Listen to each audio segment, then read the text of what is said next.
They are. As we transition over to the men, Wes Miller and what he did there in his first season. For a team, for the Bearcats, they started 5-0 with wins over Georgia and beating 14th ranked Illinois to start the year, but end up losing 7 of their last 8 games. Mark, what was the difference that you saw from them from the beginning of the season to the end? So I called those wins in the Hall of Fame Classic early in the season, and the real difference was that this team came out with a very, very strong belief. Wes Miller has a way of helping you to believe in yourself. He's a tremendous teacher, but then through a combination of injuries, some adversity here and there, some illness here and there, they weren't able to finish what they started. But now they got a lot of guards back. This team is rich in guards right now. And a couple transfers from Old Dominion on the inside, along with a big Russian kid that can really play in Victor Locken. I saw them practice on Sunday. I am bullish on the Cincinnati Bearcats. They've got a tough non-conference schedule. So when you look at the leadership, the players, the 4 starters that they bring back, you know, how are they really going to be looking to lead them through really a tough slate here from out of the gate? You know, David DeJulius has been through the wars. The Michigan transfer came to Cincinnati. He's really overcome a lot of adversity in his life, went through some mental health stress issues during one season and got help. And I admire the young man. I consider him a friend. We connect on many different levels. And because of that background of David DeJulius, I just love the leadership of this team. And again, Wes Miller is a really interesting guy, a tremendous teacher, attention to detail, positive with his players. Mm-hmm. I love the culture at Cincinnati. That's Roy Williams. You know, that's yeah, Roy Williams exactly. effect. And to think about a coach who started off as a walk-on, you know, yep.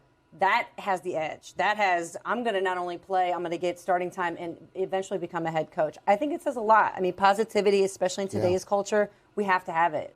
The coaches who, you know, used to kind of grind and break down players, I don't know that that's the way anymore. Maybe some players it works for, most it doesn't. I also like Landers Nolly on the team. He's a Memphis transfer, a 4 with handles. I think he's going to be an impact player. Definitely. I mean, so many interconference transfers here this season, but that one really an X factor, I think, for these Bearcats this season. And let's now welcome in the head coach, Wes Miller. Coach, in your second season here at Cincinnati, I loved one of the things that you did here this offseason as you were getting the team going on picture day. You didn't just take your normal picture in the uniforms, but you also had your players in suits. Suits have gone away on the college basketball sidelines, but why was that something important for you to do with your players? Yeah, we've been doing not just the pictures, but for years, you know, when the NCAA allows that within the rules for us to purchase guys a suit. So we've been purchasing guys a suit for years when they join our program. And, you know, I don't enjoy putting on a suit any more than the next guy, but I think it's important to teach young people things outside of basketball. And one thing we want to teach them is kind of how to be comfortable in different environments that they're going to be in after they leave our program and leave our university. And so that's kind of why we do it. And then we have some fun with it in terms of taking pictures and doing some stuff on media day. And also it allows fans to see our guys in a different light. They don't see them in just a uniform. And there's a lot more to our players than just who they are inside of those 94 feet. So there's a lot of really good stuff that goes around those types of things, but it was fun too. Coach, we're going to send things over to Tom Fenstermaker with the American. He has some questions from the media waiting. Tom, I'll let you take it away. Thanks, Morgan, and thanks, Coach, for joining us. Our first question will be from Jason Stam of BearcatReports.com. Hey, Coach, you've got a lot of transfers this year. I had them last year too, but in year 2, how do you feel the cohesion level has been so far within the program, within your guys? Yeah, you mentioned the transfers that are joining the team now, but with 7 returning guys. And, of those 7 guys, there's a lot of returning minutes played, a lot of returning experience. So the continuity this year relative to last year is completely different, right? I mean, we were all new to each other a year ago. There's a bunch of us in the building here every day that have already worked together for a year. So, it's made it a different experience day to day in the preseason for sure and in the summer. And I think it's helped onboard those guys that have joined the program because there's people here that have already been in the program that have been able to kind of help them with assimilation.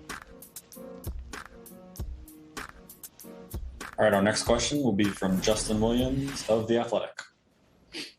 Hey, Coach, you full court, 3-quarter court pressure was such a big part of your defense at UNCG. do you feel like you're getting closer to being able to play the way you want to play defensively here at Cincinnati? Yes, I do, Justin. We just didn't feel like the way the roster was made up last year that it made sense to do some of the things we'd done for the 6-7 years previous, where we were coming from. I think you'll see us implement those things this year early in the season. From a practice standpoint, we've worked on our full court defense, but we kind of build up to that, and we always add our three-quarter court stuff later in the preseason. We hope to implement that in the next couple weeks, and I do think that'll be a part of how we play early on. All right, our next question will be from Chad Brendel of Bearcat Journal. Bearcat Journal, sorry. Coach, Jeremiah Davenport's a veteran guy. He's a local guy. All the word around the program is about how impressive of an offseason that he's had. Can you take us through maybe what you've seen from him this offseason and how he's grown into a better player? He has. He's really matured, Chad. His effort in practice every day last year in games, it's always been exemplary, right? I mean, he's always played hard. He's always played with passion. That's who he is. But his commitment outside of those moments has really improved and really matured, and you can see it with his body. And all of our guys improve with Mike Rayfield. I say it all the time. We have the best strength coach in college basketball. It's a fact. And maybe I'm biased, but I don't think I have to be on this one. He's that good. So all of our guys' bodies improve just by working with Mike every day. But Jeremiah is improved in the times that he's not required to be here. And you can just kind of tell his focus is different. His approach is different. And it's impacted his game when he is in practice, given that same effort that he was given last year. All right, our next question will be from John Tiedel of Hoops HD. Good morning, Coach. I know it's not the next. Sorry about that. I know it's not the next game on your schedule, but how excited are you to go to Maui in November, and how do you prepare the team for an 11:30 p.m. Ohio time game in Hawaii? Yeah, we're really excited about Maui. You're right. We won't think ahead as a team. We'll think about what's in front of us today first. But listen, it's the premier tournament or preseason tournament in all of college basketball. I'm not sure some of our players even understand it because it hasn't happened for the last couple of years.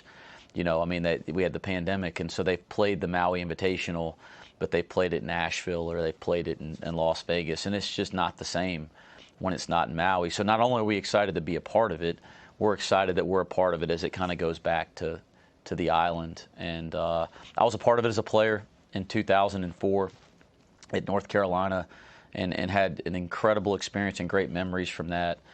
So there's some excitement and anticipation to kind of go back and go through it in a different role now and have our players kind of hopefully get that same type of an experience. The field is incredible, right? I mean, you look at the field, and I can't imagine there's a possible better field for a preseason event in college basketball.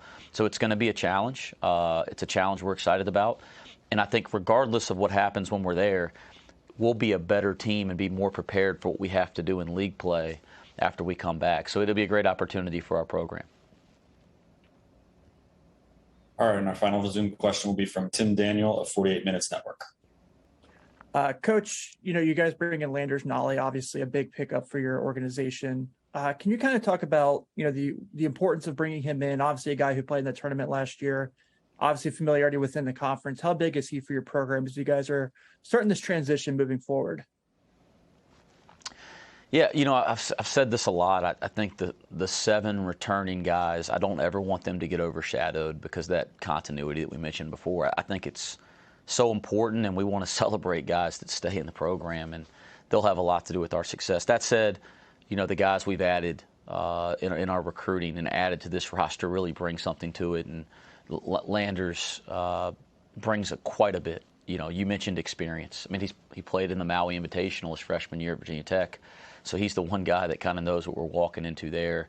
He's played in the NCAA tournament. He's played deep in the postseason in the NIT and won a championship. So he's got great perspective.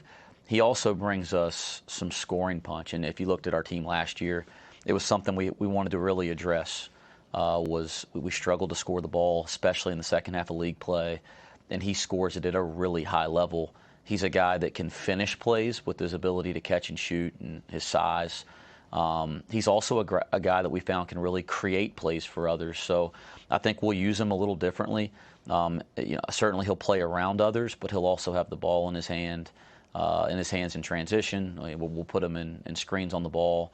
And I think he'll be a guy that can generate some offense for us and take some pressure off of guys that maybe had to do too much of that for us a year ago. We'll take one more from Zoom. It'll be from Marshall Kramsky. Hey, Coach, you touched upon it a little bit earlier about the continuity coming into year two. However, specifically, what have you learned from year one that you're implementing right now to get better as the season comes in just a few weeks? Yeah, there's not like one answer to that question. We're just so much further along today than we were on this day last year, just because there's familiarity, right? There's an understanding of some of our foundational values and the things that we do every single day. So the guys that are returning can bring the new guys along, and I think as a coaching staff and as a team, when we're out on the floor, we're working on some of those details that really impact winning, that maybe it wasn't that we didn't want to get to those things at this point last year. We just weren't able to because everybody was so new, and we're kind of still in those baby steps. So, there's not a great answer. There's just a lot of things that we're doing in terms of details, in terms of things that I really think matter when you start playing games, whether it's situational things, whether it's execution of certain action, understanding of roles. There's a lot of stuff that's just a lot further along, and I just think it's because year one, you're trying to put it together really quickly, and it's not just new for me as a coach, it's new for every single person in that locker room, and that's been really different to this stage at least.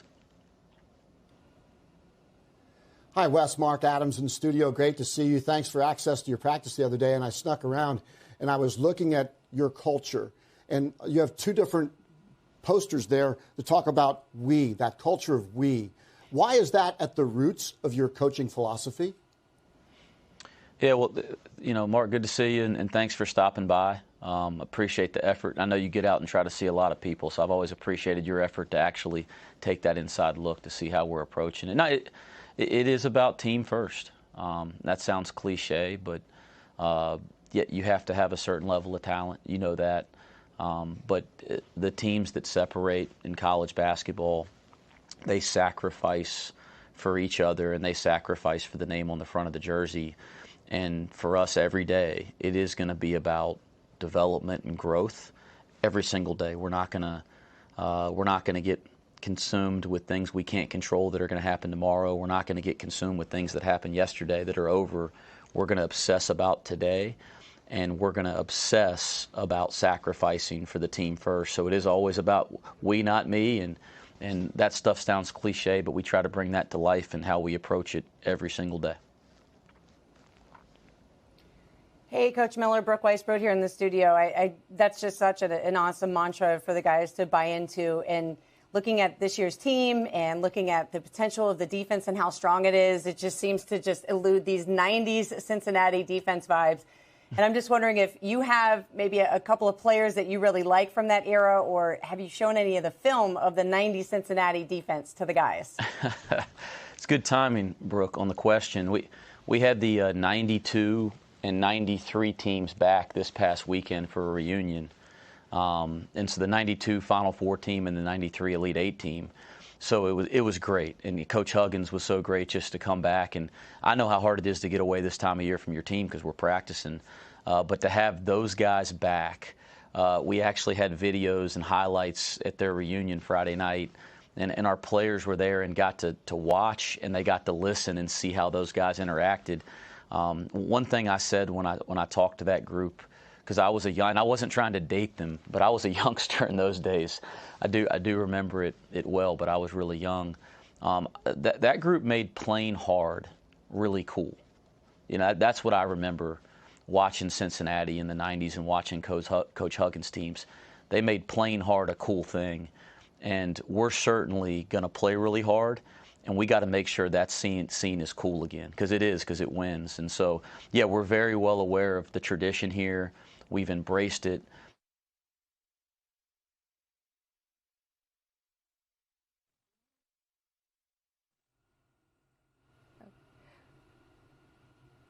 We lost the feed there from Coach Miller, but Brooke, Mark, so cool to hear how Coach Miller's embracing the history of that program. Brooke, being from Cincinnati yourself, where were you in the 90s watching those Final Fours?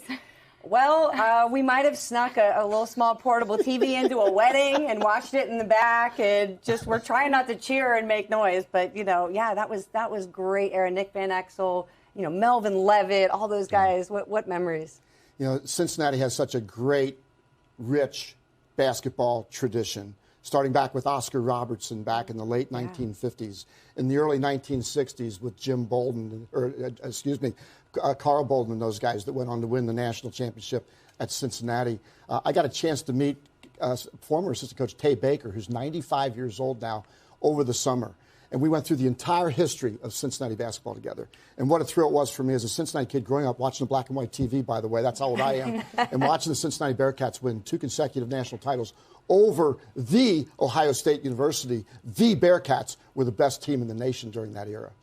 To hear from a coach who, he was part of a national championship, winning one with North Carolina in 2005, but to bring these teams back, to expose these players to the history there of the Bearcats program. These guys weren't alive during those days, but what can that really do, Brooke? I'll start with you for a team and for these players to learn about that. It connects generations. And on the women's side, we talk about connecting the WNBA to the NCAA to the high school level, and men's college basketball in a program like this. You have such a great history and rich vintageness, if that's even a word, right, in Cincinnati defense and basketball. That would get me hyped. If I met the 92 team, that made the Final Four, and then I'm seeing these videos and just seeing how these guys related to each other. I know it sounds really simple, but we're at an age where, we're so used to communicating in text and all those things now. We have to do things in person again. We got to restart and go back to the basics. And that's what Wes Miller does, and that's why I like him. It also sets the expectation. Look what Kelvin Sampson, how he's leveraged Elvin Hayes in the 1968-69 teams under Guy V. Lewis, and how that has now transitioned into the great success at Houston. Look, Wes Miller is one of the most talented young head coaches in the country. I covered him when he was at UNC Greensboro, and Roy Williams came to play him in Greensboro. That's the level of respect that Roy Williams has for his young protege. Roy Williams comes to Cincinnati to watch Wes Miller's teams play. I mean, this is a relationship of an expectation from North Carolina that has now transitioned to the expectation of the Cincinnati great teams of the 90s of Bob Huggins. It's a great story. And as we connect those dots, Brooke, it's really exciting to watch Wes Miller embrace it and bring it to his players. And now we'll see if they can execute it. Mark, if you could sum up the Cincinnati defense in one word, what would it be? Nasty. Nasty. Pothole, dirty, pothole, nasty defense. It's like driving down I-75 in March when the pothole is 5 feet deep and you blow out your tire. That's the Cincinnati defense. We can't relate to that much here in Dallas, Texas. I can tell you that. But I have seen that from Coach Miller and his players. And one of the things that he talked about at his media day there in Cincinnati, the local media, was that he was that was what they were working on the most right now, was coaching that defense. So how can we expect them to now take this next step here in year 2 under Coach Miller? Well, John Newman III is going to be our next guest. And I love him because it's defense first for John Newman. If you look at his eyes, he has the defensive assassin eyes. When he comes at you and closes out, he intimidates me, and I'm just in the broadcast booth. I mean, Cincinnati is used to guys diving on the floor for loose balls, going in the stands. I mean, Cincinnati has a long history of tough guys, like Ron Bonham, for example, going back to those 1960s teams. Corey Blunt, another tough guy. A lot of tough guys in that program. And John Newman III is one of those tough guys that can really guard you, really rangy. Well, John Newman III is actually ready and listening to us, Mark. So I'm curious, John, to hear what you thought about Mark's comments there about you. Do you agree? Hey, I'm a tough guy. I take it. I appreciate that. I take it every time. Well, John, we have some questions from the media, and we have Tom Fenstermaker here with The American who's going to field some of those questions. So I'm going to go ahead and send things over to Tom. Thanks, Morgan. Our first question will be from John Tiedel of Hoops HT.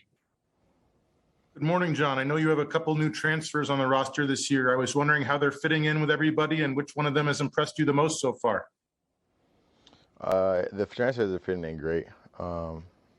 Like Coach West said earlier, like everyone's pretty much older. We got Kalu, Rob, Landers. I think that's pretty much, is that all we had? Yeah, so they're pretty much all older guys with a lot of experience and guys that I was kind of already familiar with. So it's kind of been fun and good to get those guys acclimated, and just the fact that they have a lot of years under their belt, it makes it easier for the transition, because since I've already been here 1 year under Coach West, and a bunch of the returning guys, we've already had a year under our belts. So just kind of taking them under our wing in a sense, it's been pretty easy, been smooth. Everyone's been receptive to everything, so it's been a good transition. But as far as who's impressed me the most, I can't really name one guy. Every guy that's transferred in has brought something to the table that I've been impressed with. Like I know a lot of guys. People say Rob. He's one of the best defenders at the guard position that I played with since I've been in college. Landers, we call him Ches. Playmaking, he can make plays. I always knew he could shoot it, but just being in practice every day, seeing the way that he creates for others, and just seeing how his IQ of the game is something I didn't know, so that surprised me. And then Kalu is just a beast. He's just a beast. He's physically imposing. He's got good game. He can play on the perimeter a little bit. So I think every guy has brought something to the table that I've been impressed with, and I'm excited to get it rolling here. Our next question will be from Justin Williams of The Athletic. What's up, John? We talked about you have a defensive reputation. Coach Miller has a defensive reputation. Are there any changes or kind of developments maybe from last season to this season on the defensive side that you guys are doing different? Yeah, we're adding a little different, a little more full court press, 3/4 court press. I think last year we were trying to figure so much out that he kind of left that out, and we need to focus on the basics and building a foundation of our defense. But I'd just say throwing different looks at people has been the main thing. We don't play any different. We still want to be aggressive. We still want to push the ball out, make everything tough defensively. So as far as that goes, everything's the same. But we have added a few little full court things that they would do at his previous school. So we're trying to implement that now and go from there. Our next question will be from Tim Daniel of 48 Minutes Network. Hey, John. So last year, your first year at Cincinnati was your best three-point shooting season of your career. Can you tell us, kind of take us through kind of the progress you've made as far as working on that and adding that to your game, so you can continue to help the team on the offensive side? Yeah, it was my best three-point shooting percentage, but I feel like I can still shoot it better. I'm just continuing to work at it every single day. I think that's just the main thing about it. You just got to continue to put the work in and focus on it every day and make little minor tweaks. And then the more you work, the more confidence you get. So I've been working at that consistently. And just, the more I continue to work, the more I'll be able to help offensively. And not just from the three, just, in the playmaking, creating for myself, creating for others, playing in transition. I need to try to finish more. So it's a lot of things other than the three that I'm adding to our offense this year. But that it was last year my best year, and I got a fifth year, so I got a chance to make it right even more. So looking forward to it. And our last question will be from Jason Stam of Bearcat Report. John, for those of us outside the program, it seems like there's a lot of momentum, a lot of good things going on in the program. Recruiting wise, you guys had the 92-93 team back that, Coach Miller said y'all got to be around and hang out with. But for obviously you being in the program, what's the vibe like right now? Like, what is it like being a part of Cincinnati basketball right now?